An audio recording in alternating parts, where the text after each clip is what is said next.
Hello, 7th grade. This is lesson 17. Our objective is how do you measure angles and how do you draw angles with a given measure?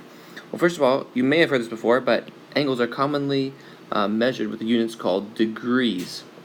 A full rotation in degrees is 360 degrees. When you use this little tiny circle up here to represent degrees for its units of measure. 360 is a one full circle. That means 180 is going to be half of a circle. And a fourth of a circle, so half of a half, is 90 degrees. You've probably already learned how to classify angles. We call them acute. They're like, oh, they're so cute, they're small. If they're bigger than 0 degrees, but less than 90. Maybe an example of an angle like that might look something like this. A right angle is like the corner of a page. We put a little box in there in the corner to represent the right angle. Is something bigger than 90 but less than 180. Maybe something like this. And a straight angle is exactly 180 degrees, so it's going to look something like this. So let's talk about a protractor. This is what we use to measure angles. So notice there's a line down here at the bottom. This is the center. This is what we put on the vertex of the angle, like right here. Then you line this up with one of the sides. Or line this up with one of the sides. And notice, on this side it goes from 0, on this inner circle it goes 10, 20, 30, 40, 50, on up to 180. But on this outer circle it starts at 180 and goes down. Okay? So whenever you're measuring, we're going to have to think about, is this measure the angle I'm measuring, is it going to be an acute angle or an obtuse angle? So what we do is, let's go and just practice measuring here. So you line this little spot up right here with the vertex, and then you line this up right there through the 0 or through the 180 mark. Now since this angle that I'm looking at here is an acute angle, as I'm looking here, this is at 0, so then this is going to go up. This is going to be somewhere between the 50 and the 60 mark, 50 and 60, because it's an acute angle, which means it's between 0 and 90. If it was an obtuse angle, then I would use these on the outside, and so it'd be somewhere between 120 and 130. But we're talking about acute angles, so we're going to talk in here. Now, it's closer to the 50, so let's see how many here. So as this mark is at 50, that's 51, 52, 53, 54, 55. I'm going to say it's closer to the 53 degrees than it is to the 52, so I'm going to label this one as 52 degrees.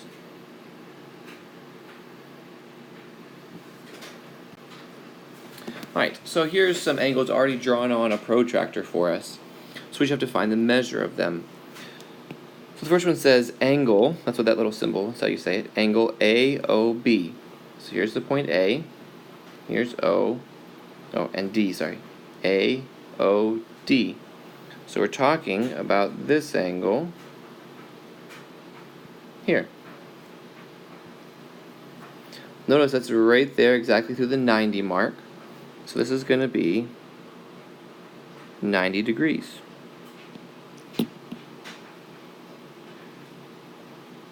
Alright, B says angle AOC, so that's the one that comes up to this point, AOC. I notice this one comes right here to this mark.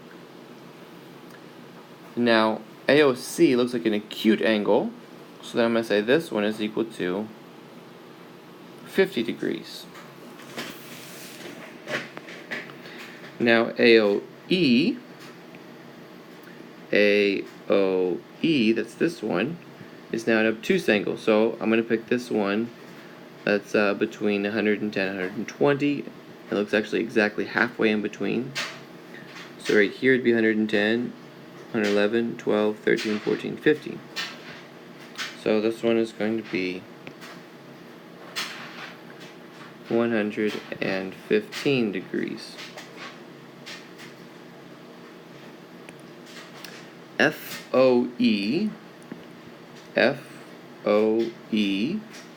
talking about this acute angle, is going to be at 65, right? Because it's a 61, 62, 63, 64, 65. So it's going to equal to 65 degrees. FOC, FOC, this is an obtuse angle. Notice that one's up there at the 130 degrees.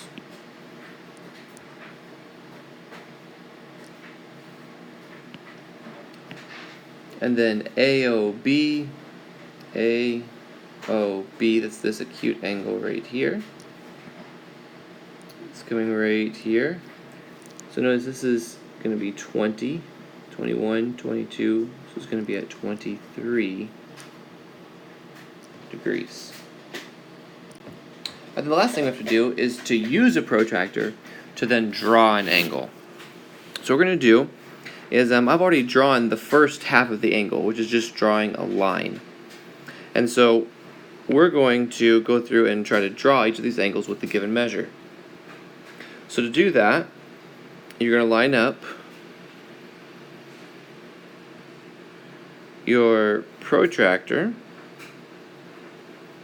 with the vertex, or what's going to be the vertex right there on the end, and then the line going through 0.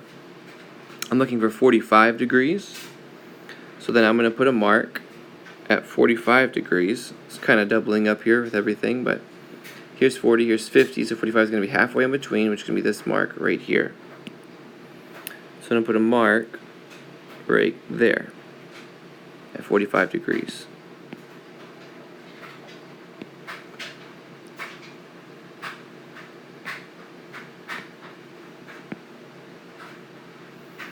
Then I just need to use a ruler. I think I have one in here, to go from the vertex to that mark that I made.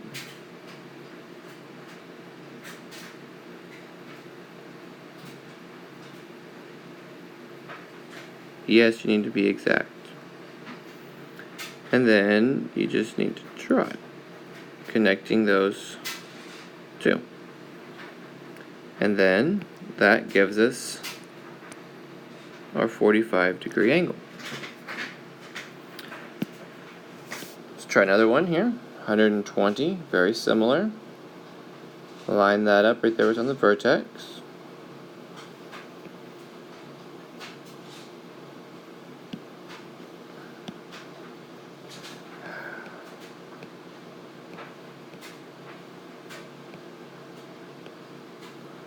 Sorry about that.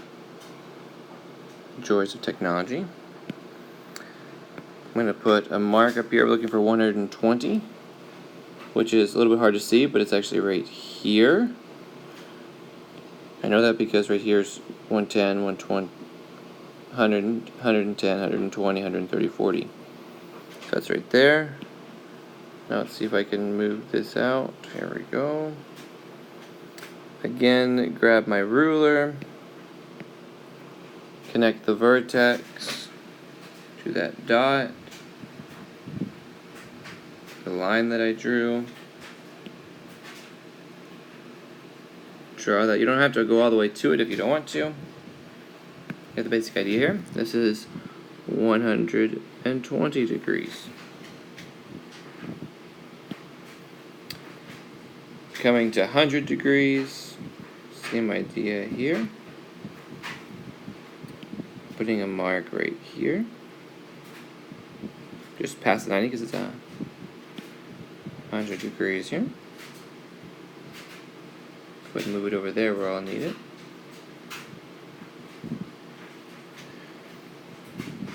Get my ruler. I think you've got the basic idea here. Connect the vertex, point 100 degrees.